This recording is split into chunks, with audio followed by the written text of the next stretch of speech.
Coucou les amis, j'espère que vous allez bien. Je vous reprends seulement maintenant. J'ai eu du monde pendant 3 jours, donc je n'ai rien filmé. Je vais juste vous dire, si des fois ça vous donnait des idées, j'ai fait un hachis parmentier de boudin, un hachis parmentier aussi porc bœuf avec des légumes, ratatouille et de la purée dessus. Tout ça a été dégommé sans problème. J'ai fait un croque XXL. J'ai fait les tartelettes inversées là j'en ai fait à quoi? C'était au jambon. Jambon, voilà, un petit peu de tout. J'ai fait une paella.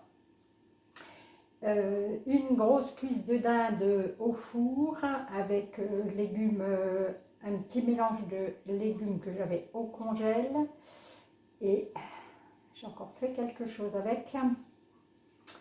Voilà. Ah, une salade, j'ai fait aussi une salade de pommes de terre au thon avec des olives noires. Bref, on s'est régalé. En dessert, j'avais fait des petites crèmes au caramel. Comment ça s'appelle? C'est pas crème au caramel, c'est... Tiens, bah, si vous avez le nom, je prends. J'ai fait des mousses au chocolat, j'ai fait de la glace à la fraise, j'ai fait des éclairs à la vanille, bref. Voilà, crème caramel. Oui, c'est ça, crème caramel. Le caramel en dessous, la crème au-dessus. Hein, voilà. Et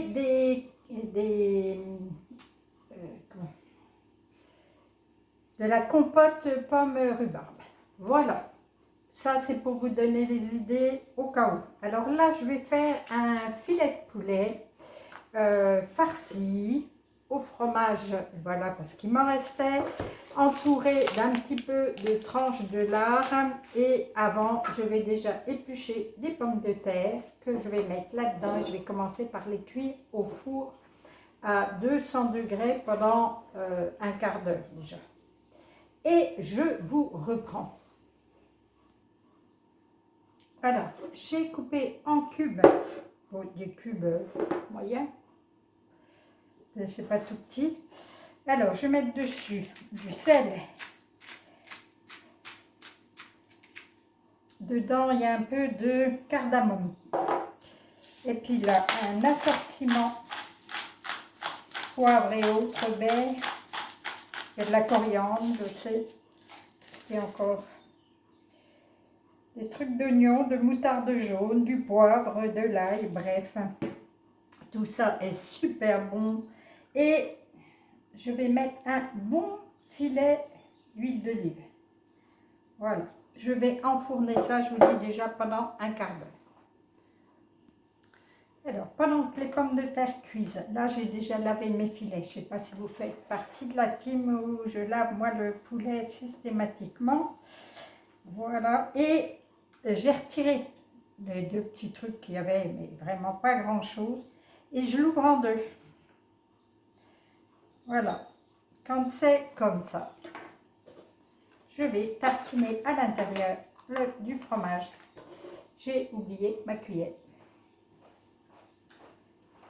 Il faut bien oublier quelque chose. Hein.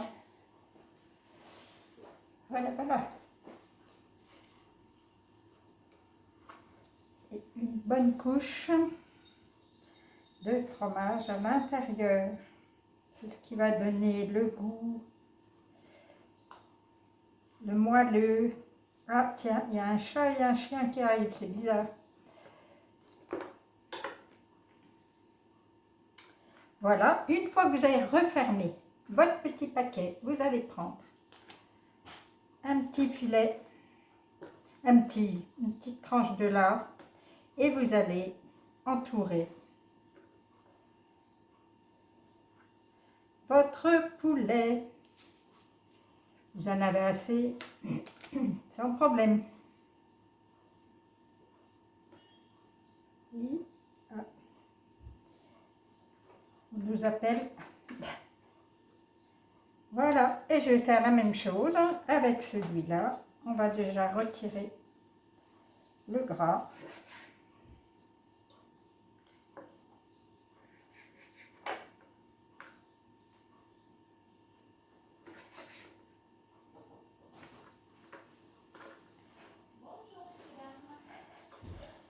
Bonjour.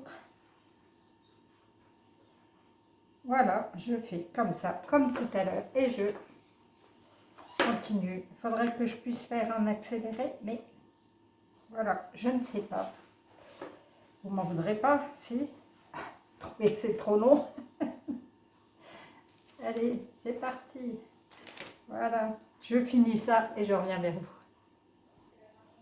Alors voilà, tout ça est prêt. Je vais remettre ça au frigo le temps que le poulet, les pommes de terre cuisent et puis je vous montre la suite. Le restant du lard, je vais le mettre dans mon petit biceil et puis ça va encore se conserver longtemps. Là, il était bon jusqu'au 35, je peux aller largement jusqu'au 35 une fois sous vide. Voilà. Ah, pour ceux qui me suivent depuis un moment, j'ai toujours la même planche. Hein. Je ne compte pas la changer. Merci. Alors voilà, ça a fait 25 minutes. C'est quasi cuit. Là, je pose mes filets hop, sur le plat. Je remets de l'huile, du sel et du poivre comme tout à l'heure. Et je vais remettre ça dans le four encore une vingtaine de minutes. Allez, c'est parti. À chaque fois que vous avez gros plan là comme ça, il faut que je trouve une autre solution. Et voilà, je ne suis pas née avec ça, hein, moi. Donc voilà, j'ai mis 20 minutes. On va regarder de suite si c'est cuit à l'intérieur. Comme ça va vous donner, regardez voir, ça coule. Et voilà, c'est parfaitement cuit. C'est cuit comme il faut, voilà. Et c'est pas sec, et voilà. Vous avez les petites pommes de terre en dessous qui sont parfaitement cuites aussi.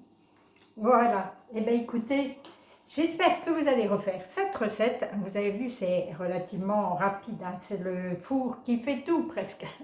Allez, et ben je vous souhaite un bon appétit, une belle journée et puis à tout bientôt.